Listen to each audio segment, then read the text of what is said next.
Okay, so welcome everybody. We're going to talk today about the Economic Inactivity Trailblazer grants in Oldham, and we'll have time for Q&A afterwards. Just before we start on the detail of the grants itself, just to mention a little bit our grant making principles, which we apply to all the grants we do. We've worked really hard to adapt our grants processes over the years, and we operate all of our grants on this sort of following principles. We don't waste time. We try to ask only relevant questions. And I'll come on to that a little bit later on in the presentation. We try to accept risk, which means we're realistic about the level of information that we expect you to provide to us. We act with urgency, so we try and deal with things as quickly as possible in a timeframe that suits you. We're open and honest and transparent. We enable flexibility. We realise that things change throughout the purpose of the programme of the grant, and we try and communicate with purpose, so we don't bombard you with unnecessary information and vice versa. And we try to be proportionate in terms of the monitoring we do and the questions we ask you. We always look at the purpose of the grant and the amount of the grant, and we try to be really proportionate. I just wanted to run you through these because I will sort of mention a few things as we go through. And if anyone's interested in finding any more about that process and the principles we adopt, there is a link on there just so you can look at it a little bit further. So going into the context of this programme, I'm just going to hand over to Josie, who'll talk you through a bit more about what the programme is all about. So yeah, the Trailblazer, people may have heard of it sort of on a national level. So it's a DWP funded test and learn programme, and the aim is all around reducing economic inactivity by integrating health, skills and employment support across I think there's 8 regions that have been chosen in England initially, and Greater Manchester is one of those. So through the programme, the aim is to focus on complex barriers to work, so things that are preventing people that have been out of employment on re-entering the workforce. And these might be things such as long-term health conditions, caring responsibilities. And the idea is that a community sort of focused approach is used within this programme, and that will then sort of help to inform longer term system reform around helping people to move closer into employment. So in Greater Manchester specifically, the funding has been distributed by GMCA, and looking at Oldham, the lead delivery partners for the work are Oldham Council, Action Together and Get Oldham Working. So in terms of sort of the duration of the funding, so initially the grant period is just for 1 year, so we're sort of within that first year now, but there is sort of a strong possibility of a funding extension, obviously subject to sort of performance of this initial year and assessment of ongoing need. Next slide please, Sharon. Cool. So just sort of defining economic inactivity is obviously really important when we're looking at who we want to support through this programme. So the term economic inactivity is broad. It covers people that aren't working and aren't actively seeking work. So it wouldn't cover someone that is unemployed but currently job seeking. So some economically inactive individuals will be in receipt of benefits, some won't, others may be on universal credit under specific conditions, but importantly, there's no sort of minimum time frame that someone needs to have been out of work to be considered economically inactive. So in the main, the term is fairly broad, which I think is really, really good in terms of sort of the designing of your programmes and activities that we're going to be looking to fund through the Trailblazer. Next slide, please. So in the main, sort of the Trailblazer is the grants programme is one aspect of the Trailblazer. There's sort of an assortment of different projects that fall within that. But key to sort of delivery of Trailblazer, we're looking to align with the GM Live Well approach. So there is a really strong emphasis on investing in the voluntary sector to deliver a large proportion of the activity of the programme. So we're sort of looking to expand existing community-based employment support provision. So there's some really good stuff that's already being delivered within Oldham. And the key to this as well is offering some really culturally appropriate and trauma-informed support that may not be sort of easily accessible in terms of sort of things that have been provided on a public sector level. So the programme itself, DWP are keen to see sort of a bit of a test and learn approach to delivery. So we're really encouraging as well, piloting some new ways of working and engaging people that might be economically inactive. So we would we'll move sort of onto the specifics of the grants programme, but we're really keen to sort of see some new and innovative ways of working, different ideas that you might not have been able to test yet, but might have a good foundation of work that you've already delivered. And like I said, sort of the programme itself is a partnership approach. So we're working really closely with Oldham Council and Get Oldham working in delivering the wider aspect of the programme as well. And then key to this, which I think we do really well in Oldham already, is that place-based approach to working. So really making sure that we're able to offer activities that are unique to sort of the needs of residents within their local area.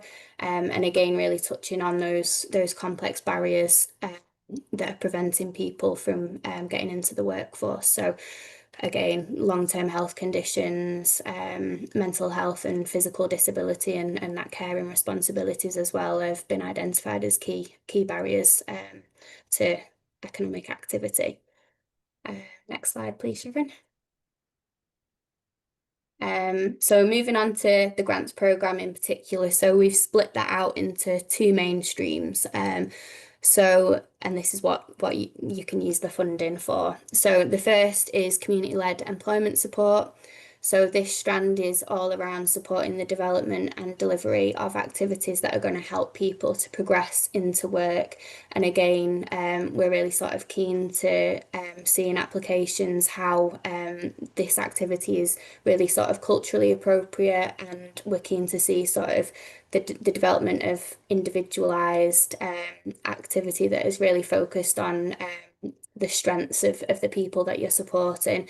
So there's a few little examples in there, but again, sort of not limited to this type of activity if you've got your own ideas about something that you'd like to deliver, but things like employability workshops, confidence and skills building, anything that's maybe engaging with wider employment activity, and peer and role modelling programs or leadership programs would be another example.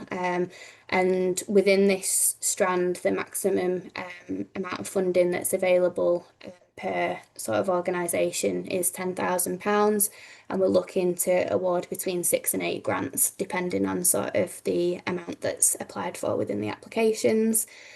The second strand of this programme is around volunteering.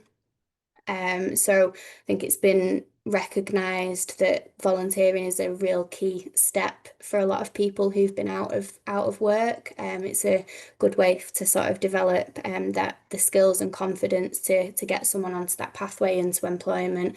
So through this stream, we're looking for organisations to be developing volunteering programs and roles that have a real focus on supporting somebody to develop on an individual level their skills and experience and support that progression into work. I think we've had a few grants similar to this previously, and we've had some really good examples of that sort of pathway work. So it'd be really good to see more of that through Trailblazer. And in terms of sort of the amount that's available here, you can apply for up to £3,000, and we're looking to distribute around 8 grants.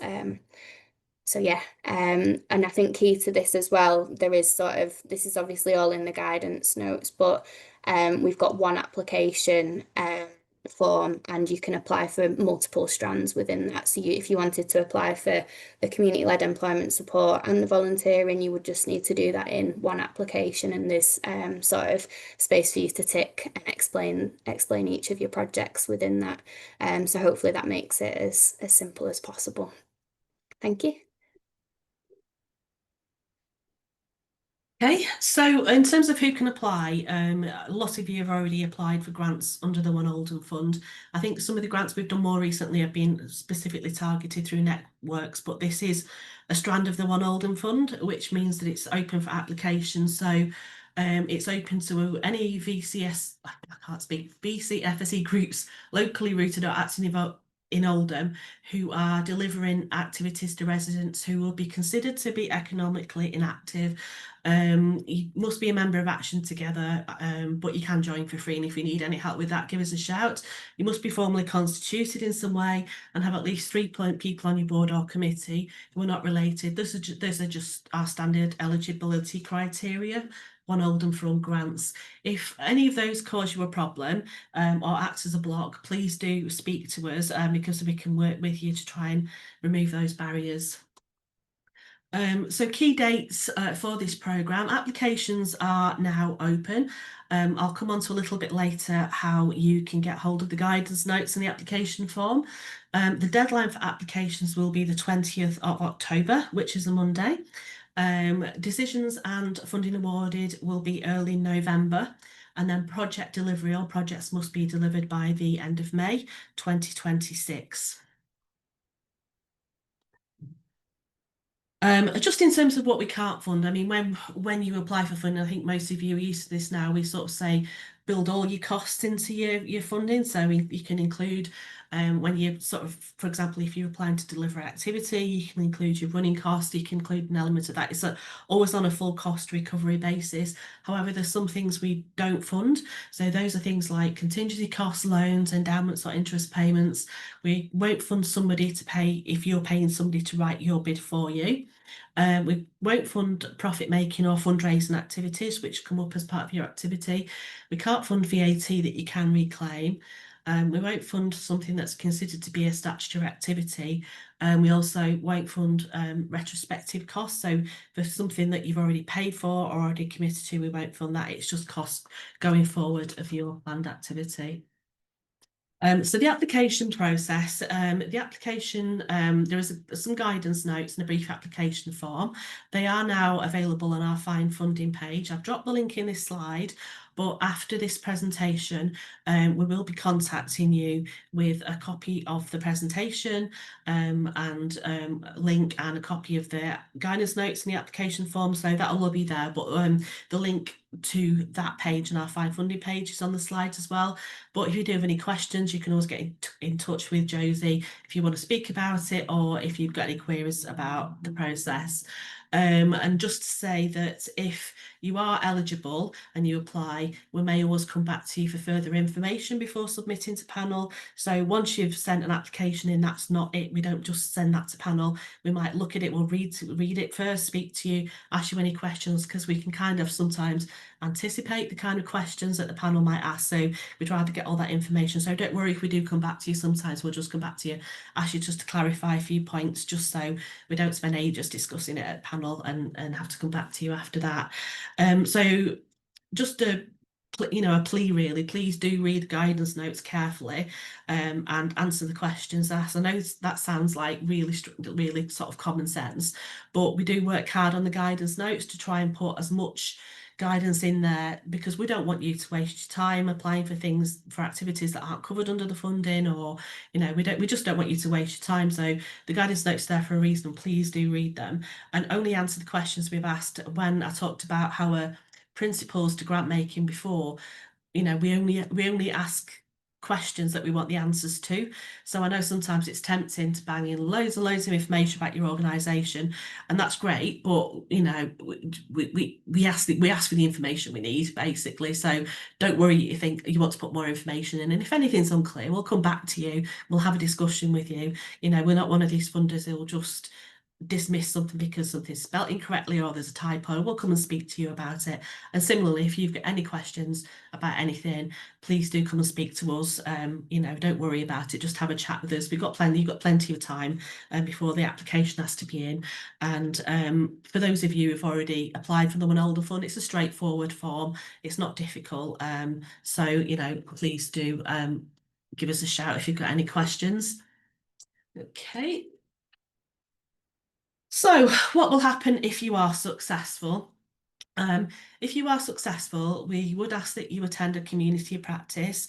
We're not setting up a new network or anything like that. This is just really to bring people together who've had the funding, so people can come together and share experiences. It helps us then to sort of think about maybe what we can do next, and it helps you to share your expertise and what you've been through with this process, and it, you know, it's that kind of peer support.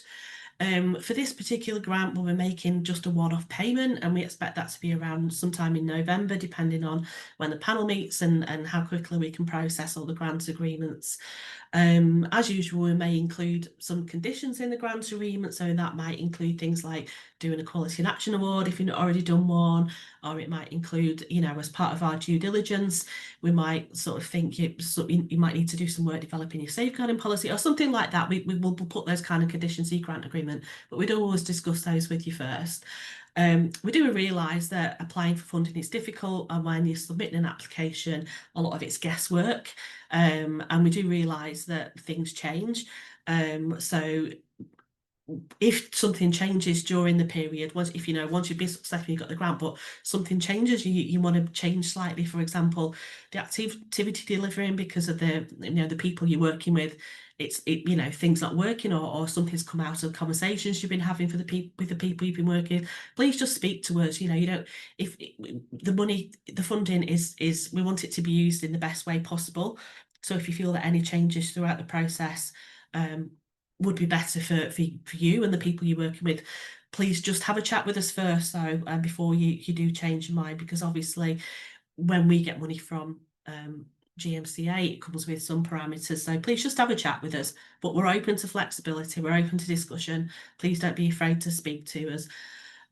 So for monitoring, we will check in during the funding period to see how you're going on, and we will ask for a brief end of grant report and a case study.